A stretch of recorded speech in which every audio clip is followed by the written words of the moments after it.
সপ্তম থেকে দ্বাদশ শ্রেণীর ছাত্রছাত্রীদের জন্য টিউটোপিয়া নিয়ে এলো মেগা টিউশন গাইড। পরীক্ষায় দুর্দান্ত রেজাল্ট করতে গেলে যা হতে পারে তোমার নিশ্চিত সাফল্যের সহায়ক।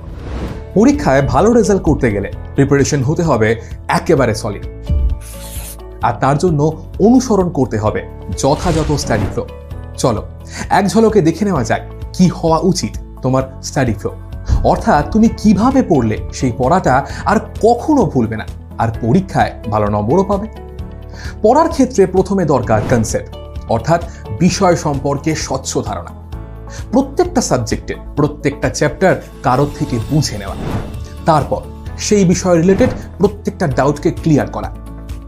এরপরে তৃতীয় ধাপ, সেই চ্যাপ্টারটার উপর সংক্ষেপে একটা ব্রিফ নোট পড়া এবং সেই চ্যাপ্টারের সম্ভাব্য প্রশ্নোত্তরগুলোকে পড়ে ফেলা, যার উপর নির্ভর করবে তোমার পরীক্ষার সাফল্য।